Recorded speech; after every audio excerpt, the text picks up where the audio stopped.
Oración es una unidad sintáctica con sentido completo, que está formada por predicado y sujeto. Este último puede ser expreso o implícito. El sujeto es quien efectúa la acción o de quien se dice algo, y el predicado especifica la acción que realiza el sujeto o lo que se dice del sujeto. Asimismo, en el predicado siempre se encuentra el verbo. Ahora sí, vamos a entrar a definir, a trabajar este primer tema, la oración. La oración es una unidad sintáctica con un sentido completo. Sus principales constituyentes, como bien decía Neurona, son el sujeto y el predicado. El sujeto puede ser expreso o puede ser implícito. Lo veremos más adelante en algunas oraciones. Los constituyentes principales de la oración, como decía, ese sujeto y ese predicado, también son llamados sintagma nominal, sujeto, y sintagma verbal, predicado. Por ejemplo, en la oración, vamos a ir a la pizarra, en la oración,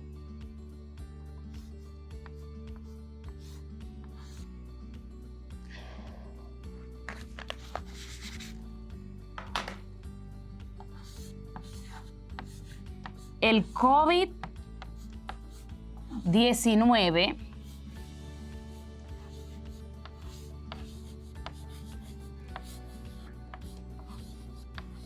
ha cambiado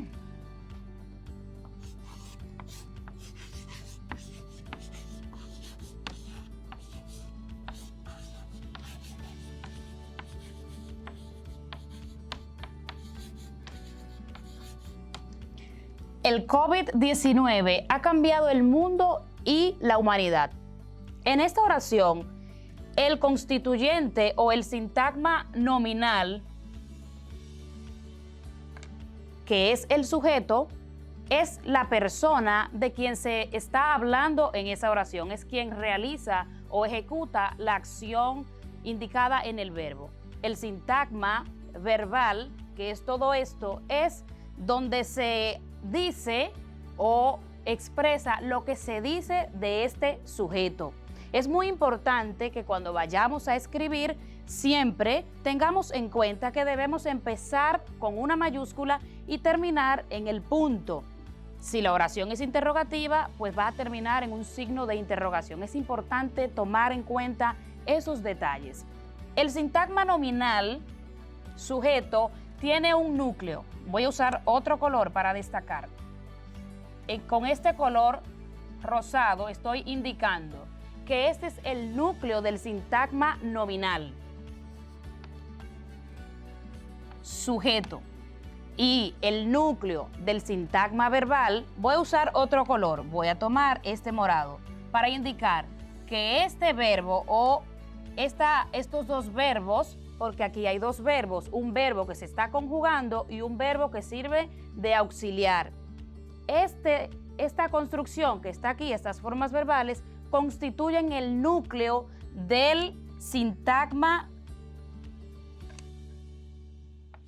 verbal.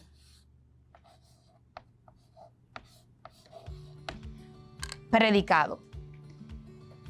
Es importante que notemos, un sintagma es un grupo de palabras o una palabra que va a desempeñar una función sintáctica dentro de la oración. Siempre, en este caso, va a haber una palabra núcleo. ¿Cuál es el núcleo del sintagma nominal? El sintagma nominal tiene como núcleo COVID. Es la palabra que nombra a ese sujeto del que estamos hablando. Ahora, en el sintagma verbal, el núcleo siempre será un verbo. Ahora bien, en el sintagma nominal, ese núcleo puede ser un sustantivo o un pronombre. Siempre será esa palabra que nombra o refiere al sujeto del que estamos hablando. Investigar.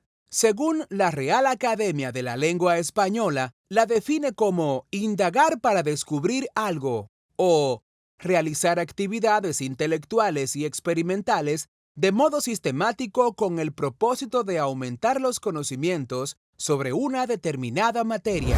Ahora vamos a pasar a estas características distintivas del artículo divulgativo, aquellas que le hacen único entre todos los textos. Vamos a ver estas características aquí en la pizarra. Ahora, dentro de las características,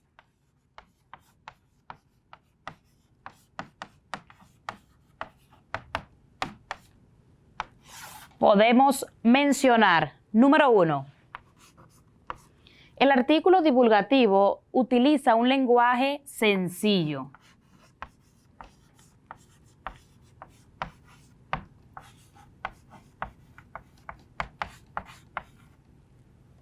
Siempre cuando hablamos del lenguaje sencillo tenemos en mente al público al que va dirigido este tipo de texto. A todo público, de manera, su lenguaje ha de ser claro, ameno y accesible. Cabe resaltar que, aunque es a un público general, se toma en cuenta la formación del público y la edad del mismo. Por ejemplo, si este artículo de divulgación va dirigido a un público infantil, es importante considerar esas edades. Otra característica importante es la objetividad. La objetividad es lo opuesto a la subjetividad. Es importante que tengamos presente que en un artículo de opinión el autor no puede presentar o dar opiniones, no puede parcializarse hacia un tema aunque le guste. Es necesario que presente la información de manera neutral, permitiendo que el lector pues tome su propia decisión y adquiera una postura con relación a ese tema que se ha presentado. Otra característica de este tipo de texto es que debe ser claro y preciso.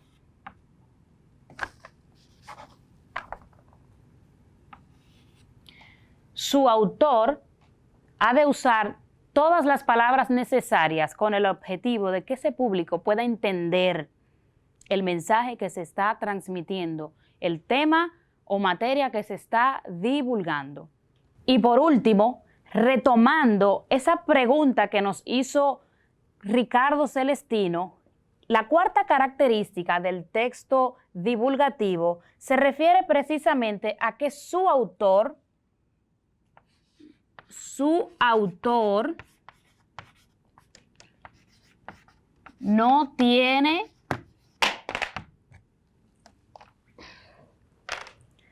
no No tiene que ser científico.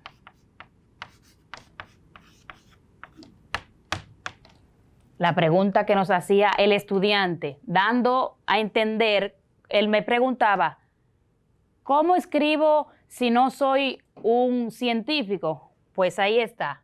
Una de esas características es, no tienes que ser científico, como te decía en la respuesta. No tienes que ser un académico. Solamente se necesita que hagas una investigación exhaustiva, profunda sobre ese tema que vas a divulgar o sobre el que vas a escribir para que tengas una base conceptual sólida y puedas tener un manejo adecuado de la información.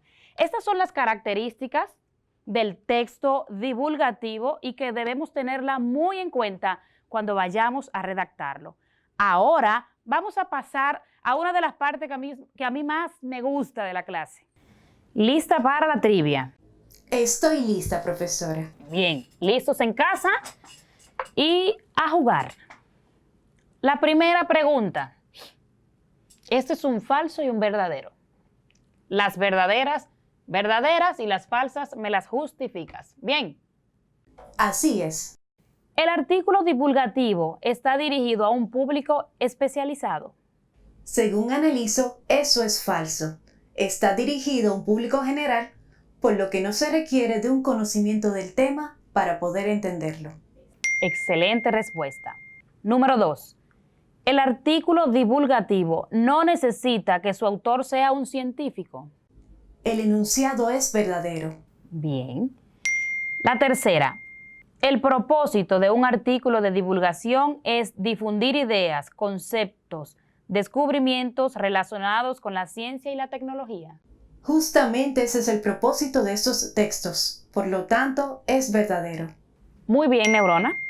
La última pregunta está relacionada con el lenguaje que se utiliza en este tipo de texto. Y dice, el lenguaje del artículo de divulgación debe ser claro, ameno y sencillo. ¿Es esto cierto o falso? Según analizo, eso es verdadero. Muy bien. Todas tus respuestas eran correctas. Movimiento. Es un cambio de posición o de lugar de alguien o de algo. Es también el estado en que se encuentra un cuerpo mientras cambia de posición. Si hablamos de movimiento, ¿te has preguntado por qué se mueven los objetos? ¿O el cuerpo? ¿Por qué se mueve? Si te fijas a tu alrededor, diferentes objetos se mueven y esto es debido a una fuerza aplicada por otro cuerpo. Por ejemplo, el carrito del supermercado, si pateamos una pelota de fútbol o si lanzamos una pelota de béisbol o una de básquetbol. También podrás darte cuenta que hay algunos objetos que no se mueven aunque apliquemos una fuerza, como por ejemplo esa fuerza que realizamos tratando de empujar la pared. Neurona, en base a esto, ¿sabes de qué vamos a hablar en el día de hoy? Hoy hablaremos sobre la fuerza. Así es. Vamos a conocer el concepto, la clasificación y esas causas o esos efectos que puede provocar las fuerzas que se le aplican a un objeto.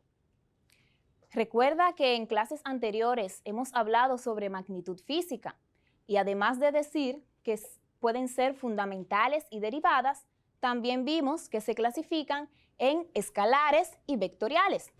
Recordemos que una magnitud es escalar cuando solamente necesitamos aplicar o expresarla por un valor numérico y una unidad de medida. Por su parte, las magnitudes vectoriales, aparte de esa unidad de medida y ese valor numérico, necesitan que expresemos su dirección y el sentido en el que se aplican. ¿Y por qué estoy hablando sobre esto? Porque en física la fuerza se define de la siguiente manera. Es esa magnitud vectorial que provoca o altera el estado de reposo o movimiento de los cuerpos. También provoca lo que es una transformación o deformación en ese cuerpo. Por ejemplo, si arrastramos un objeto, si lo atraemos hacia nosotros, si empujamos algún cuerpo, Este podrá cambiar lo que es el movimiento, esa velocidad, y dependiendo de la fuerza que apliquemos, podremos deformar ese elemento. En el Sistema Internacional de Unidades, como esa fuerza se define con la relación de la masa y la aceleración, también es considerada como una magnitud derivada y utiliza como unidad de medida el newton y se expresa con el símbolo N. Para expresar la fuerza utilizamos el newton y se expresa con el símbolo N mayúscula. Este ha recibido el nombre gracias al científico, físico y matemático Isaac Newton, quien ha realizado grandes aportes al estudio de la física y también postuló las leyes que hoy llevan su nombre, que es las leyes de Newton. A partir de esto, podemos decir que... Neurona, tengo una pregunta para ti. ¿Sabes lo que es el Newton? Estoy analizando. Encontré la respuesta, profesora. Pues dímela. El newton es una unidad derivada del Sistema Internacional que se define como la fuerza necesaria para proporcionar una aceleración de 1 metro sobre segundo al cuadrado a un objeto de 1 kilogramo de masa. Exactamente. Y esta fuerza y el peso de un objeto se puede calcular con un instrumento muy importante que se conoce como dinamómetro. Este instrumento fue creado por Isaac Newton y basa su funcionamiento mediante el estiramiento de un resorte que se basa en la ley de la elasticidad creada por Hooke.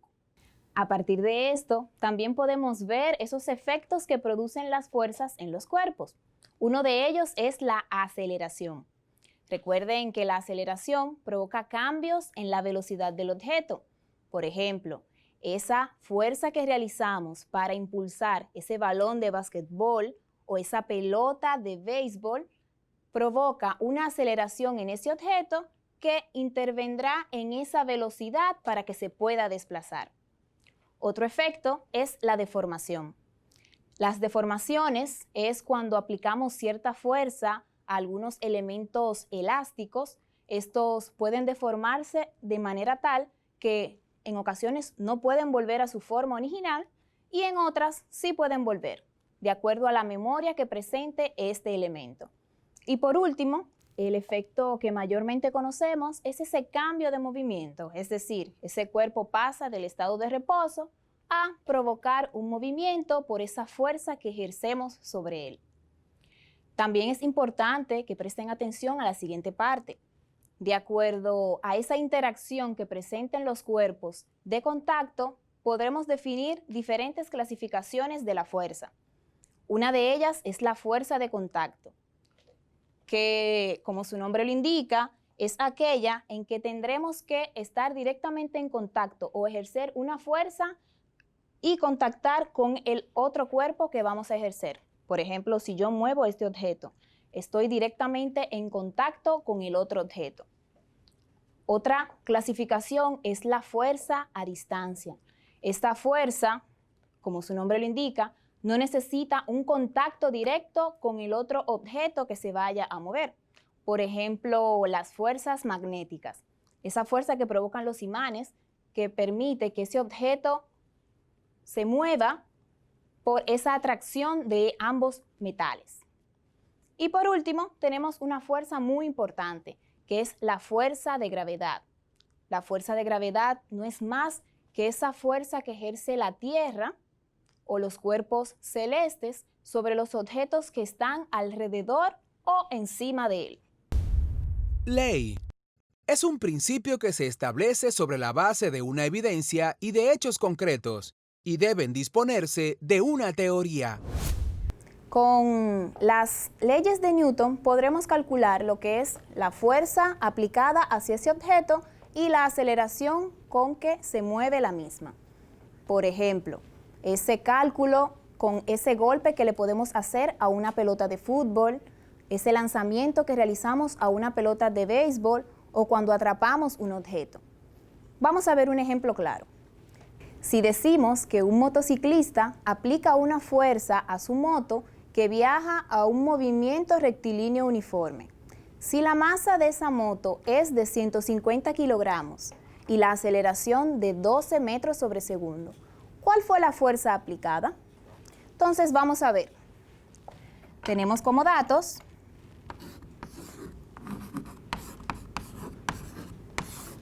que nuestra masa es igual a 150 kilogramos y la aceleración es igual a 12 metros sobre segundo al cuadrado.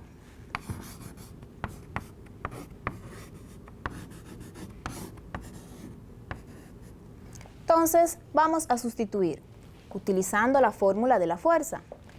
La fuerza es igual a la masa por aceleración. Fuerza sería igual, la masa es 150 kilogramos, por la aceleración, que son 12 metros sobre segundo al cuadrado. Si realizamos esta multiplicación, nos daría como resultado 1800 newtons.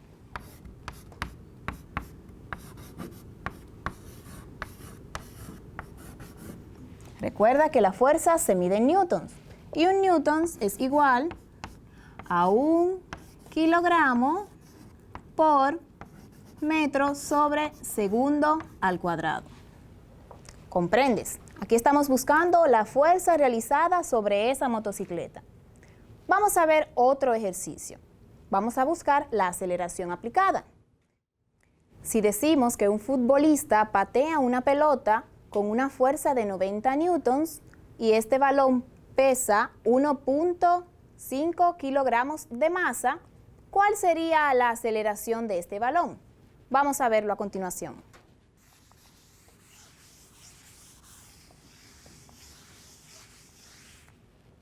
En este caso tenemos el valor de Newton, es decir, de esa fuerza aplicada, que la fuerza es igual a 90 Newton y la masa es igual a 1.5 kilogramos. Recuerden que el Newton es igual a kilogramos por metro sobre segundo al cuadrado. Entonces sería lo mismo si dijéramos que esa fuerza es de 90 kilogramos por metro sobre segundo al cuadrado.